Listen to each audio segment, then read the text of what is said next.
It takes thousands of hours to become an astronaut, right, Nina? Oh, I'm not an astronaut. I'm a design consultant at the Container Store. But you explore space. I help you find space with our Alpha Closet systems. And you're an expert. Pretty good at it. And you use satellites to communicate. I'm doing more virtual in-home closet designs, but I wouldn't say... We salute you, astronaut Nina, for helping us find space. You're welcome. The Alpha sales bonus is here. Earn up to $500 in credit now through February 7th at the Container Store, where space comes from. Here's 3 great reasons to get the new Samsung Galaxy S21 5G at T-Mobile. 1, it's free for both current and new customers when you trade in an eligible device. 2, T-Mobile's the leader in 5G coverage. So 3, you can unleash 5G speeds in more places with your new phone. Get the new Galaxy S21 free at T-Mobile, the leader in 5G coverage. Phone via 24 monthly bill credits plus tax. If you cancel credit, stop and balance on required finance agreement may be due. Contact us. Qualifying credit and consumer plan required. See details at T-Mobile.com.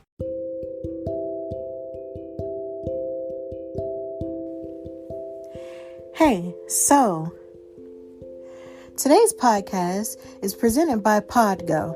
Podgo is the easiest way for you to monetize your podcast, providing podcasters with a flat rate for ad space so you always know how much you get when you include an ad from Podgo. Apply today to become a member and immediately be connected with advertisers that fit your audience. That's podgo.co at podgo.co. And be sure to add our podcast in the How Did You Hear About Podgo section of the application.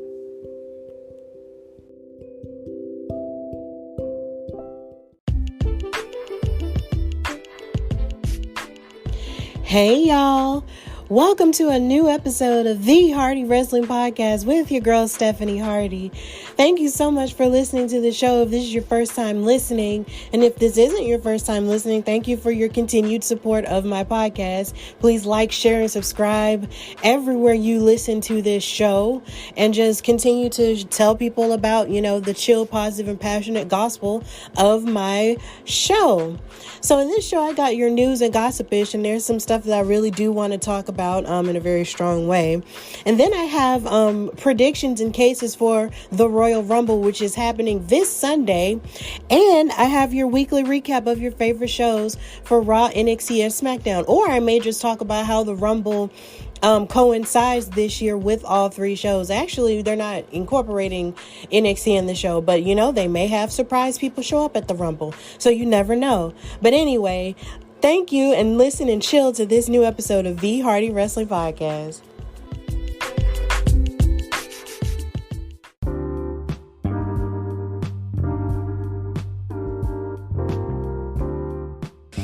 All right, so I got your news and gossip-ish here, and there's a lot that I'm going to discuss in a very strong way. So if I do come off very passionate or kind of angry, then, just deal with it, because your girl has a lot to say about a lot of stuff that's been going down. Last week I was sick. I lost my voice, but now I'm getting it back. So there's so much that I have to talk about. And the first thing is we want to send well wishes to Mia Yim, who revealed today that she tested positive for COVID-19. It was really sad. She won't be able to compete in the Royal Rumble on tomorrow night because she tested positive. She posted a screenshot of a note that she wrote on iPhone, and she said, "This morning around 10:30 a.m., I debunked a rumor stating I was positive with COVID. For that, I must make a statement. I have been getting tested every week for several months now. All have been negatives. I was negative last week. I got tested this afternoon less than an hour ago, and it came back positive. Please respect my privacy. Please stay safe, wash your hands, and wear a mask. See you all soon."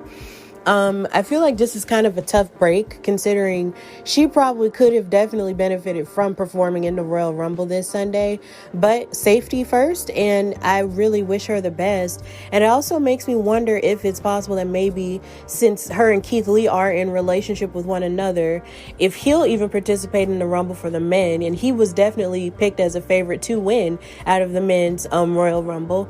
But I don't know if he's going to be participating or whatever, but he hasn't released a statement at this point. But I really hope that she recovers and, she doesn't get the worst of what COVID has done to people, definitely. And I hope that he isn't affected by it either, and that they're just taking care of each other and doing what's best for each other. she has yet to really find her groove, even though she is in the group. She's in the stable Retribution with Mustafa Ali as his leader. But I wish her the very best. Something else that also happened in the news this week that I found very interesting as a human interest story was MVP. He's been, tearing it up as the leader of the Hurt Business with Shelton Benjamin and Cedric Alexander as the Raw Tag Team Champions and Bobby Lashley as the United States Champion. But of course, they have some dissension going on here lately. But in an article, in an exclusive interview, that he had with Bleacher Report, he talked about some of his background, which I found very interesting. I found out he's 47 years old. I also found out that his real name is Hassan Hameen Assad, even though it didn't start off that way. And the reason why he changed his name was because he spent a lot of time behind bars, from the age of 16 to the age of 25. And in January 1990, he was, him and his friends robbed a cruise ship of more than $80,000. And because he got caught, him and his accomplices got caught, his father, who was a corrections officer, talked to him and told him to turn himself in. And he pleaded guilty to 10 counts of armed kidnapping and robbery and was sentenced to more than 18 years behind bars.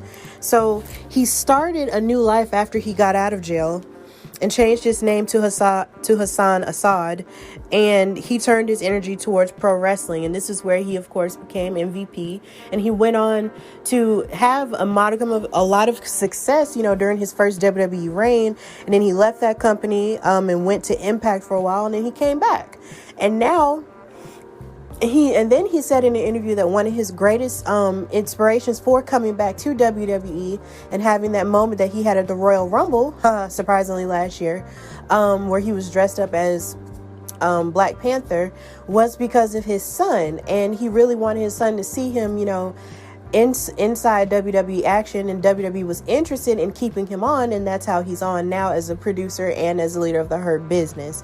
So hearing his redemption story and figuring out what more of what makes MVP tick was very interesting to see, because growing up I always thought he was just some flashy black dude who just thought he was just some baller type, basketball baller type dude, and he was just wrestling or whatever. But it's always wonderful to see that there's more stories, to these wrestlers from a human perspective than meets the eye. And it makes me love MVP and respect him even more as a legend and an OG. And I would never diss anyone for any mistakes that they may have made, because we're all humans. We do whatever. Sometimes we do some crazy things in order to survive and in order to do things. And I'll never judge anyone. So I'm glad that he turned his life around and became a wrestler, and now we know him as the OG that he is now. So much respect to MVP. We love him here on the Hardy Wrestling Podcast. So there we go. Also, something interesting that's been rumbling about on the internet for like the past couple of days has just been The Undertaker and Goldberg and Devon Dudley and their comments about today's wrestlers and what the culture is like backstage now. Now, I don't know if you have heard or haven't heard, but it started with The Undertaker saying something on the Joe Rogan podcast where, the Joe Rogan Experience, where he said that the WWE product is kind of soft, and it kind of rubbed a lot of people the wrong way, a lot of the fans the wrong way, because he was sort of talking about, how apparently a lot of current wrestlers, play video games backstage, and they're all about, flashy stuff and looking pretty and all that other stuff, as opposed to being, I guess, really rugged men like they used to be back in the day or whatever. And that really did, rub people the wrong way. But then it got even worse. It kind of snowballed out of control once Goldberg had his interview with Vic Joseph and Corey Graves on the After the Bell podcast, where he agreed that, that the industry had changed. And this is what Goldberg said. He said, when you hear the comments about me coming back and doing 1 or 2 matches a year, how people are like, he doesn't deserve it. He never paid his dues. He was never on the road, and these guys are on the road, and he was saying that he feels like the business is soft, but the business is in 2021, so things have to change and things have to be different. And even though he said that things have to be different, it's just the idea that you agreed with the fact that the business is soft. And then Devon Dudley also came out and said that, and basically said that he felt like a lot of today's wrestlers are rude and disrespectful to a lot of the legends and stuff. And also to kind of go back to speak more on what Goldberg said, he said that, like I said, times are quite different than they were back then and today, but people are soft. People take offense to things way too quickly. Get a little thicker skin, boys and girls. That's all I can say. When legends came in when I was in the business in the beginning, I was greatly appreciative of the eyes they brought to our product. And one day those young kids are going to be just like me, and I hope that karma comes back to bite them in the A word.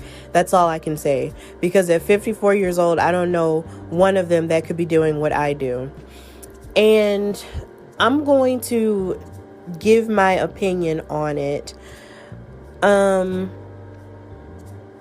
I am all for giving respect where respect is due, because I was raised, of course, by my mom and dad, and I was also partly raised by all of my grandparents. And they always taught me to respect my elders no matter what. That's just something that's been instilled in me since I was a child, and that's something that I still do, even to this day, even as I am an adult. I will say yes, sir, and no, sir, no, ma'am, and yes, ma'am, to any and everyone, do whatever I can to help elderly people, and show my love to them, because they did pave the way for me to be where I am. And that's something that will never change. I respect and love, all of my elders. There's no disrespect there. And I definitely love my elders in wrestling, because there's a lot of stories that they can tell that can give all kinds of, advice for us, as we move forward and press along, in our lives, as wrestling podcasters, as wrestling interviewers, and of course, as wrestlers. But where I draw the line at is where you're an older wrestler and you feel like you are sort of obligated to a level of respect, and make it seem like they always have to respect you and basically bow down to you every time you come up to them or every time they give you some advice or whatever. To be quite honest, it's almost like what Mustafa Ali said in that Raw talk. It's like, you guys did pave the way, and we can give you credit for paving the way for us, but when are you going to let us walk on that path that you paved? At what point are you going to take the spotlight off of yourself? And I may have said this before, but I'm going to say it again.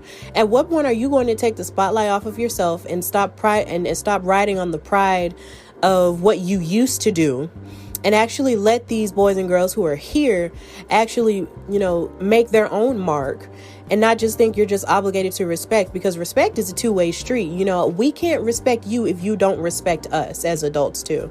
And I think something that a lot of elders do have a tendency to do is the fact they have a tendency to be disrespectful towards younger people who are also adults, because they feel like they can, but yet they feel like they want all of the respect. They want all the respect because they're older.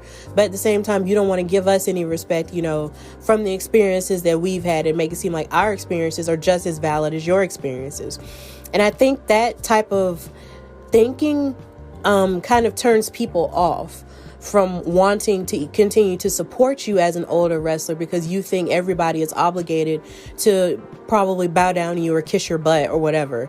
And that's just kind of toxic. That's really toxic, because it's just, you can't just expect respect when you don't give it. And I'm not saying that these people don't give respect to these wrestlers of the present, on a regular everyday basis.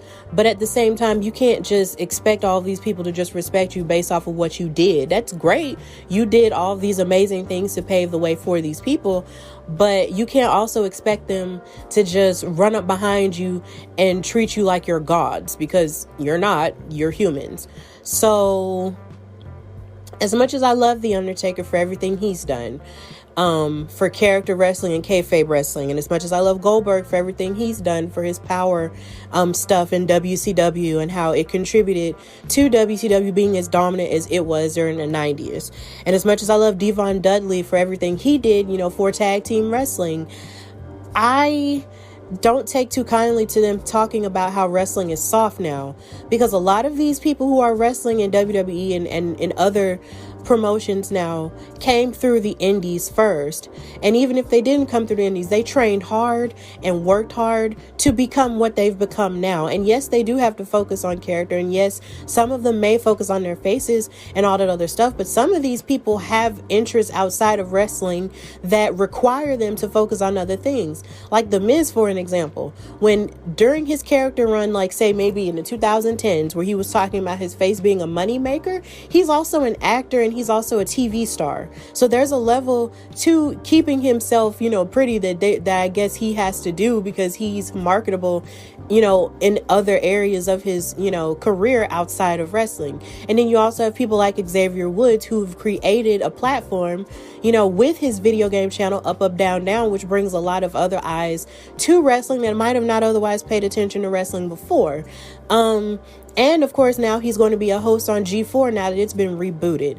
There's a level to it there's a level to wrestling that is different now. Some of these people have other interests outside of wrestling. Like maybe if one day they retire, they have other interests outside of wrestling. And it's just like, you can't just fault them for, being how they are now by being image conscious or possibly using other platforms to do things and play video games and stuff like that. Because for some people, playing video games is good for their mental health and it keeps them sane where all this crazy stuff is going on. And I feel like with everything that's happening with COVID and all the, random things that happen in life and all of the above, like you need to let people do what they need to do in order to stay comfortable and to keep their heads in the game and not just trash them for it just because it's not how it used to be when you were young.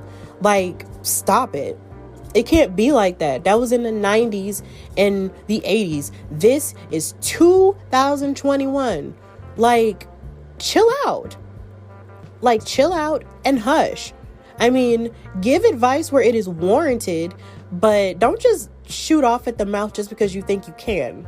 Like, stop because it just makes you look better at this point. It just makes you look better and it makes you look sad. And that's really all I have to say about that. So, yeah, just let these young wrestlers live their best lives and just let them do what they're going to do, because they're training hard, they're working hard, they're taking bumps, they're getting injured. They're dealing with a whole lot of other stuff that you probably didn't think to deal with, or stuff that you weren't exposed to, way back when. So give them some grace and hush. And that's really all I have to say for this news and gossipers segment. And now we're going to go to Royal Rumble predictions and cases. With no fees or minimums on checking and savings accounts, banking with Capital One is like the easiest decision in the history of decisions. Kind of like choosing Charles Barkley in a pickup game.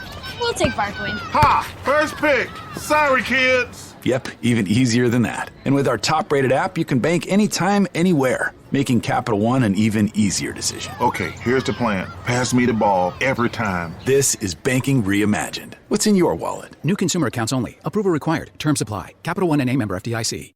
Here's 3 great reasons to get the new Samsung Galaxy S21 5G at T-Mobile. 1, it's free for both current and new customers when you trade in an eligible device. 2, T-Mobile's the leader in 5G coverage. So 3, you can unleash 5G speeds in more places with your new phone. Get the new Galaxy S21 free at T-Mobile, the leader in 5G coverage.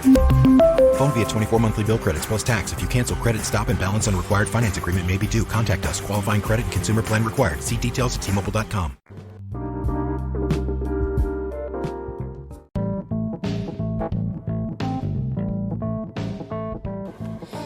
Okay, so here's where I'm going to talk about the Royal Rumble this year and the cases for people winning the 2 men and women's Royal Rumble matches and the predictions of the matches, of the rest of the matches going forward for the rest of the pay-per-view. So, of course, as always, I'm going to start with the women. So, with the women, we have the match we have a couple of matches. We have Sasha Banks, the GOAT, versus Carmella for the SmackDown Women's title. Now, they've been kind of going back and forth, at each other ever since, Carmella started attacking her after Sasha won the SmackDown Women's title from Bayley, and they've been fighting each other back and forth. And you got Reginald in there, being his flippy, Somalia self. And just last week, Sasha Banks kicked his ever-loving behind, and it was wonderful, and I loved it. But he was also really impressive as well because of all his flips and stuff. And I found out on Instagram that he actually used to work for Cirque du Soleil, so he's basically a circus guy. So I think that's really cool.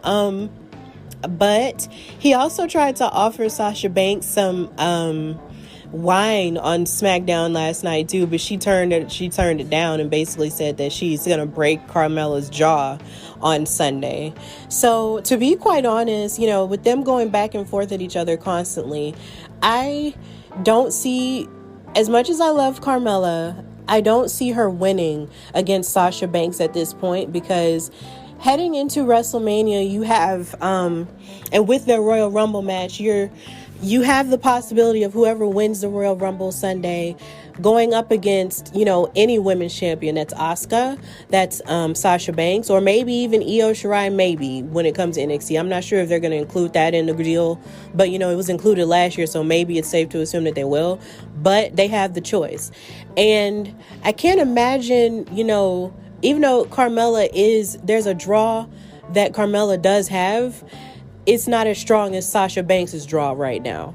So I see Sasha Banks, retaining the title, even though Carmella's going to put up a great fight. And then, of course, she always has the X factor of Reginald there. I see Sasha Banks winning and her going on to face possibly whoever wins the women's Royal Rumble match.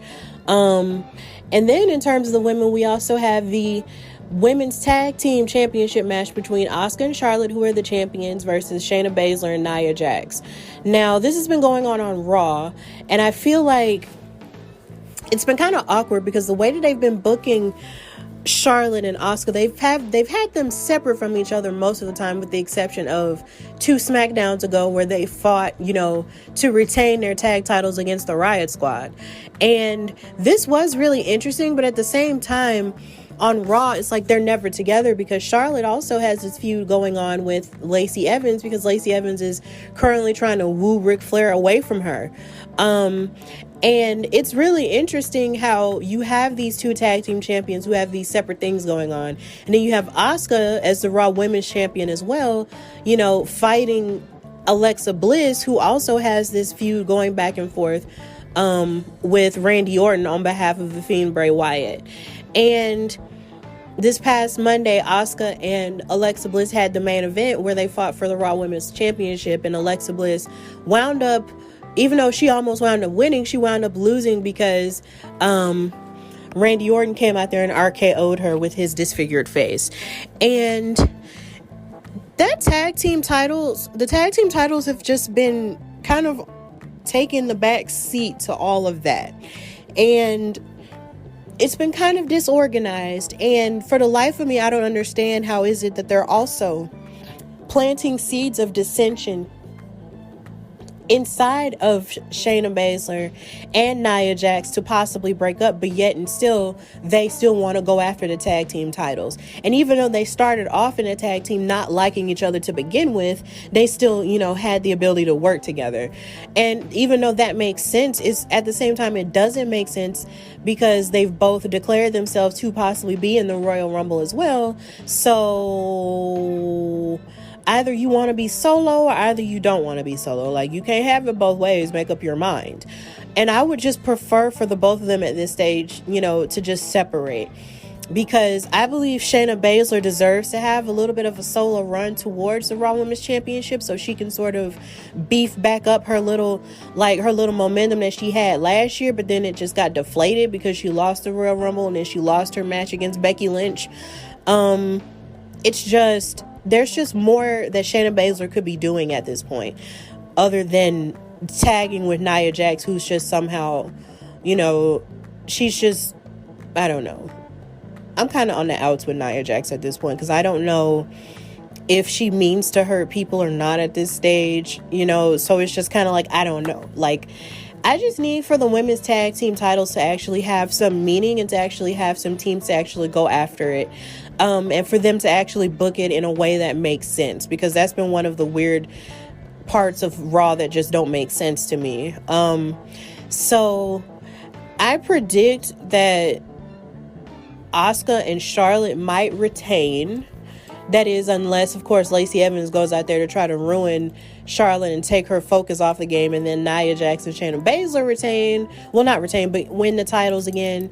But I really don't see Asuka and Charlotte losing at this point, because they just won them. So I'm going to predict that Asuka and Charlotte are going to retain their tag titles, and Nia and Shayna are going to break up. Or they're going to eliminate each other and officially break up in the Women's Royal Rumble match. So, hey, whatever.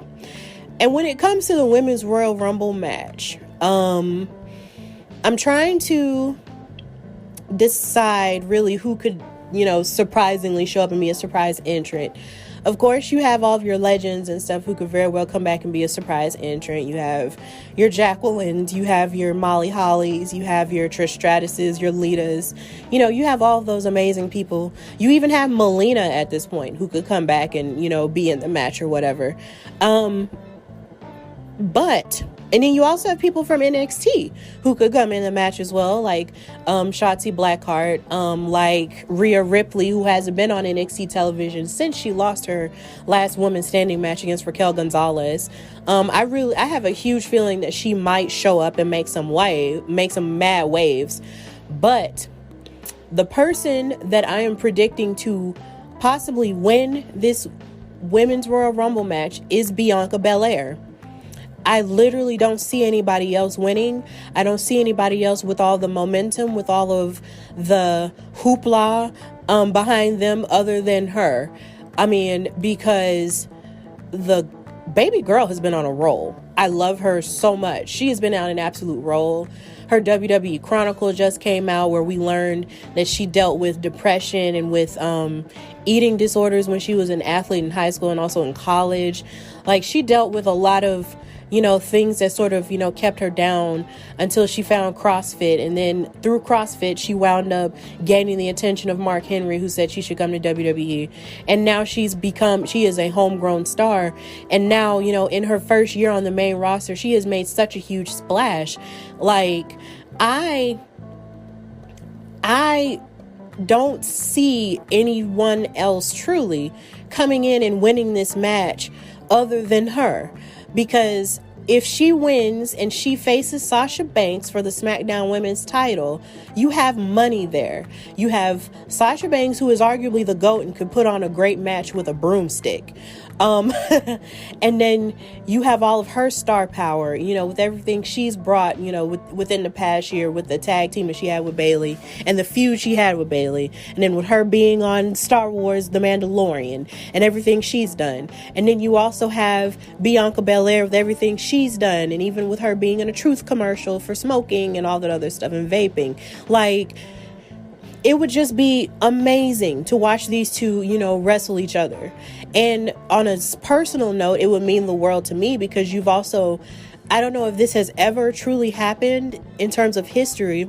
You would have these two black women facing each other for a mainstream wrestling title. And I'm not sure if that's ever happened before, but that would be historic.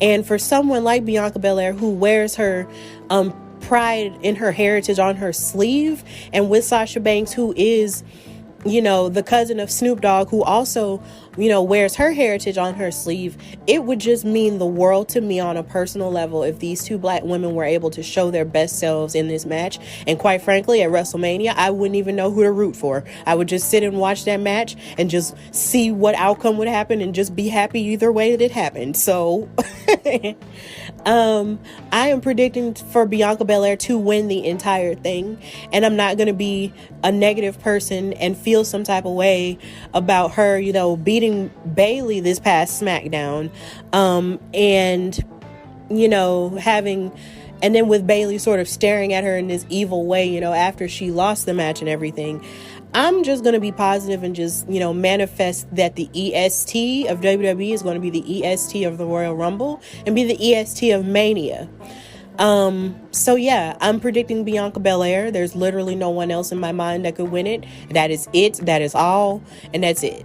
So that's really all for the women side of the Royal Rumble pay-per-view. Now, in terms of the men's side of the pay-per-view, you have Roman Reigns versus Kevin Owens in a last man standing match.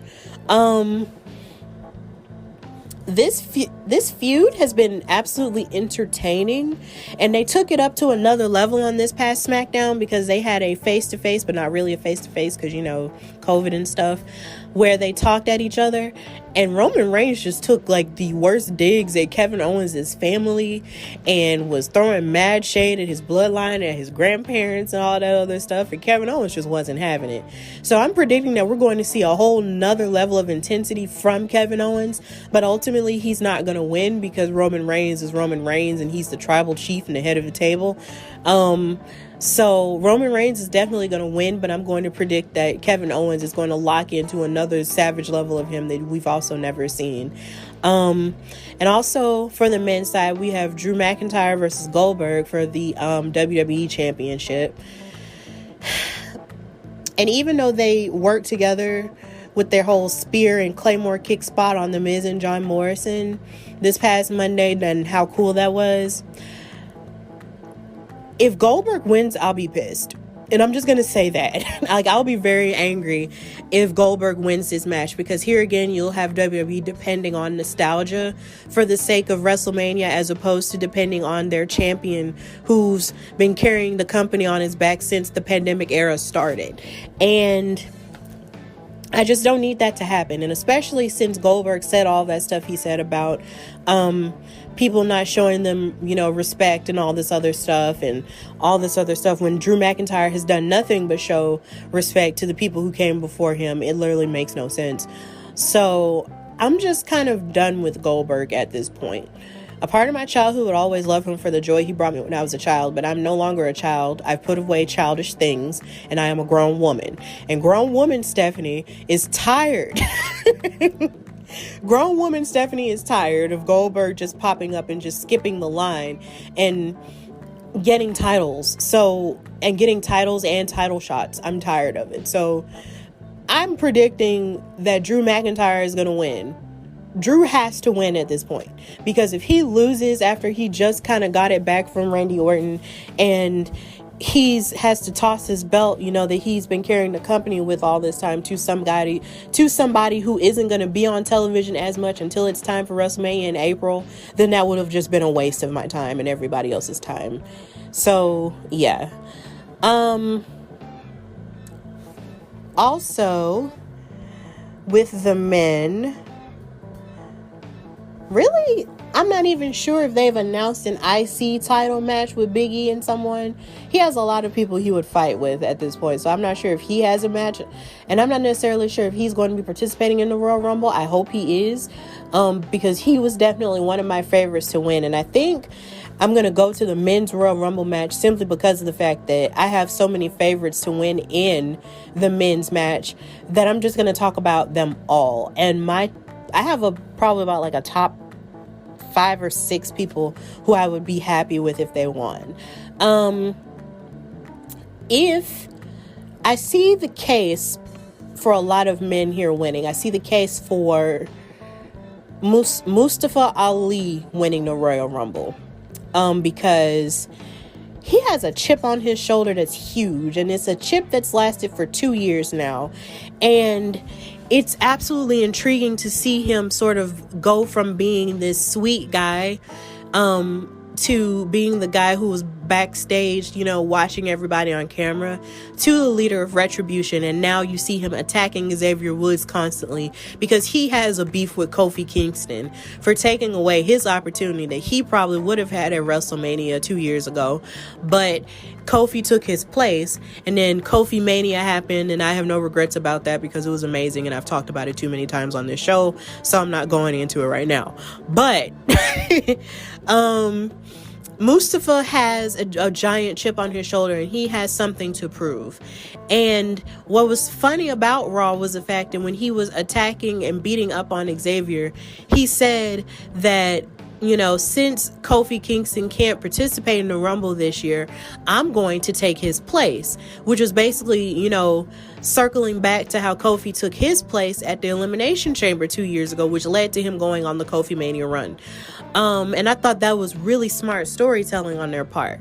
So if Mustafa won the Men's Royal Rumble, I would not be angry at that at all, because that would feed into him getting an opportunity at a title that he should have had an opportunity at a long time ago. And that would be really, really cool.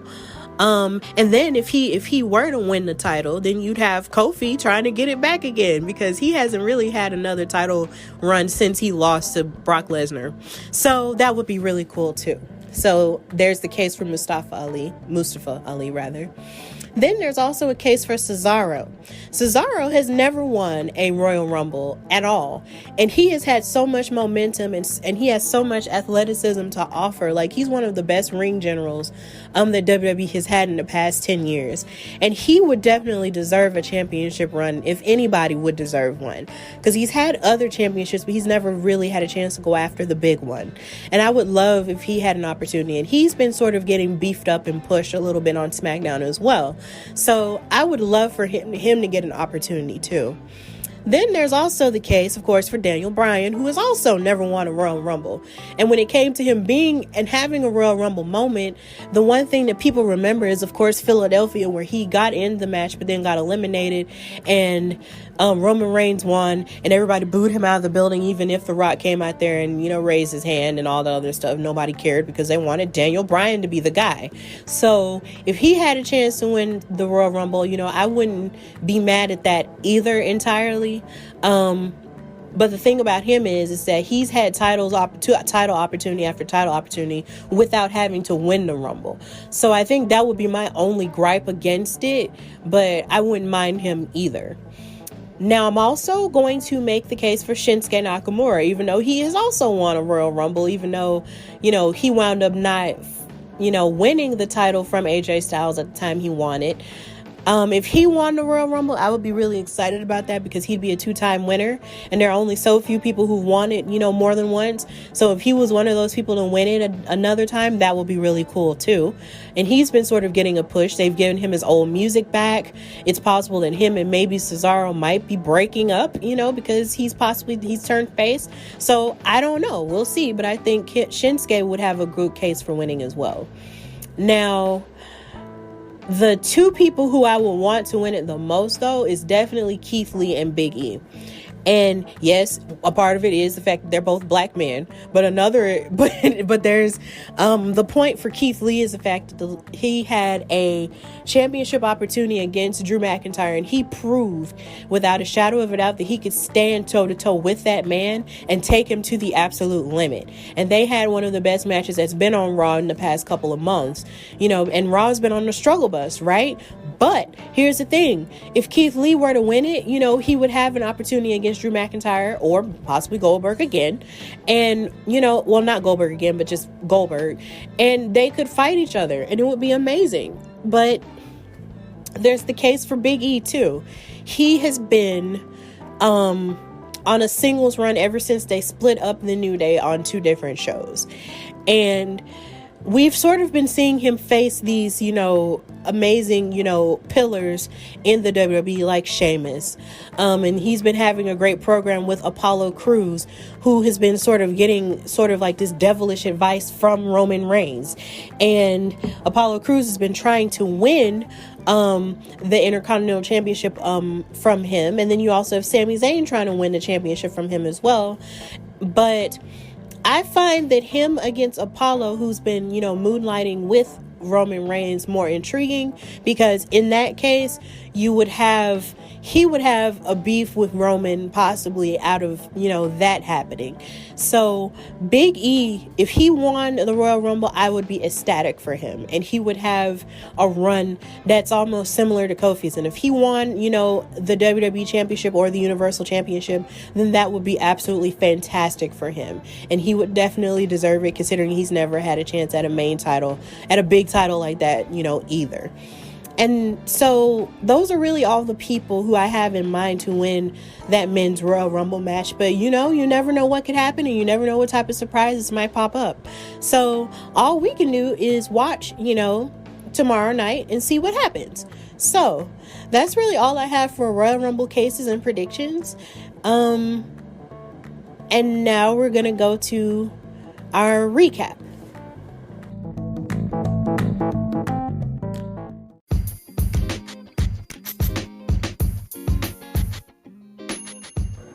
Okay, so normally this is where I would do my weekly recap of all the shows for Raw, NXT, and SmackDown. But I decided not to do it this time because there's a lot of other stuff that I want to talk about in terms of housekeeping for my show, or announcements basically that's coming up. So, next week is going to be close to the anniversary of the Hardy Wrestling Podcast. Woo! Yeah, I've been doing this show a year.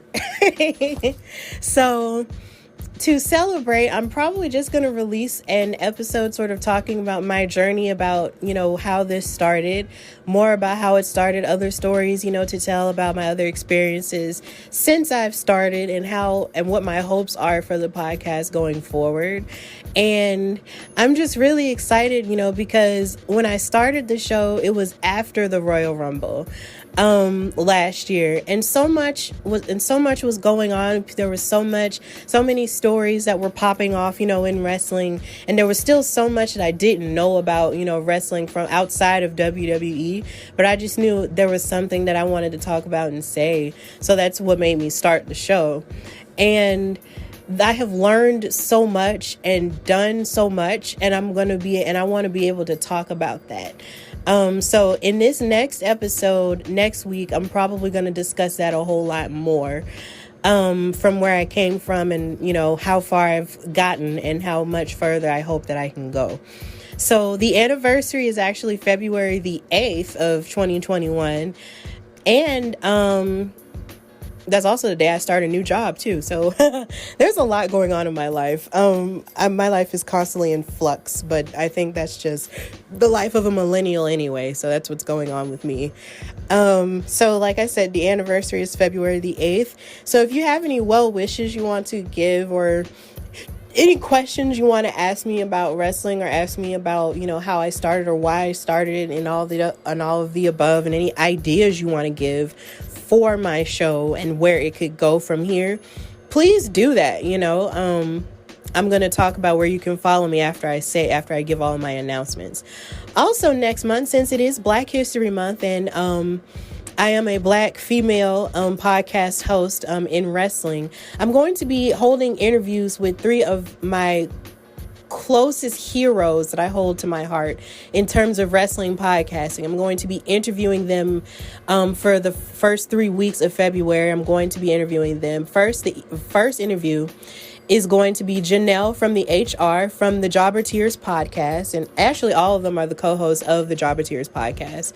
In the second week, I'm going to be interviewing Mr. Black from the Jobber Tears podcast. And in the third week, I'm going to be interviewing Sir Wilkins of JTP. And I'm really happy to be interviewing them because they are just 3 of the most greatest and funniest people I've ever met in terms of this podcasting game. And if you want to listen to more, Black content creators in terms of wrestling, I would definitely say please listen to them, because they are brash, they're honest, they're going to tell it like it is. And even if their feelings are unpopular, they have no issues saying that. And they've been very supportive of me, during my journey since we've connected. And I'm so happy to talk to each of them, and get their perspective on all things wrestling, and how they started, and, how they got together, and what made them, become this collective unit as we know them today. And they also have a podcasting network of other podcasts as well. So they're really growing into this giant conglomerate of other podcasts, and that's really cool to see too. So I'm going to be talking with them next month. And then, of course, I have other interviews that I'm setting up, consistently, getting in contact with more and more people inside of wrestling and also outside of wrestling, too, who are fans, So I'm really excited for what's coming up for the show. And I just wanted to at least announce that. I also wanted to announce that I am effective immediately no longer selling my Chill, Positive, and Passionate t-shirts. Because I had a person who wanted to purchase a shirt but did not have Cash App. So what I'm going to try and do is possibly set up a wrestling t-shirt account with Pro Wrestling Tees, so I can actually design the shirts, myself. And you can go online and purchase them, like that. And so, once I set that up, I'll be advertising that on all my social media outlets pretty soon. So that's a thing that's going to happen as well. So I just wanted to let you guys know what's going to be up for the next month. And also for Black History Month, I'm probably going to talk about, African and African American wrestlers who have inspired me and sort of inspired the sport of wrestling from the past and also the present, and of course its future as well. And I'm probably going to highlight some more of the wrestlers that I've actually interviewed so far, and talk about them more as well in terms of Black history on my social media pages as well. So February is going to be a cool month. It's the anniversary month. It's Black History Month. There's so much going on, but I hope you could just stick along with me for the ride. So to conclude this show, I'm just going to tell you where you can find me. You can follow me on Instagram at Hardy Wrestling Podcast. You can also follow on Instagram. You can follow me on Twitter at Hardy WrestlePod. And you can listen to the podcast on YouTube, Spotify, iHeartRadio, Apple Podcasts, Google Podcasts, Stitcher, and you can also listen to it on the Anchor app for free, and that's also where you can, create your own podcast as well. So, if you want to just continue to support me, you can listen to me on YouTube with my YouTube channel, Hardy Wrestling Podcast, and please like, share, and subscribe that as well. And I'm hoping you're living your best lives and continuing to stay safe as we navigate this crazy girl called Rona. And, just hope for the best, as we push through our daily lives or whatever. So I hope you're being the light in the world, and I hope you're being chill, positive, and passionate in your own daily lives. And also as you're watching wrestling as well. So until next time, I hope you enjoy the Royal Rumble. It's got a lot of cool stuff going on this Sunday. And of course, Bad Bunny is performing, which sort of feeds my point as to why rap and wrestling can indeed work. So I hope you do enjoy that as well. And just continue to enjoy everything that wrestling has to give. So until next time, this is Stephanie Hardy of the Hardy Wrestling Podcast. Bye, y'all. With no fees or minimums on checking and savings accounts, banking with Capital One is like the easiest decision in the history of decisions. Kind of like Taylor Swift choosing what to wear. It's looking kind of chilly out today. I think I'll go with a cardigan. Yep, even easier than that. And with our top-rated app, you can bank anytime, anywhere, making Capital One an even easier decision. That's banking reimagined. What's in your wallet? New consumer accounts only. Approval required. Terms apply. Capital One NA, member FDIC. Here's 3 great reasons to get the new Samsung Galaxy S21 5G at T-Mobile. 1, it's free for both current and new customers when you trade in an eligible device. 2, T-Mobile's the leader in 5G coverage. So 3, you can unleash 5G speeds in more places with your new phone. Get the new Galaxy S21 free at T-Mobile, the leader in 5G coverage. Phone via 24 monthly bill credits plus tax. If you cancel, credit stop and balance on required finance agreement may be due. Contact us. Qualifying credit and consumer plan required. See details at T-Mobile.com.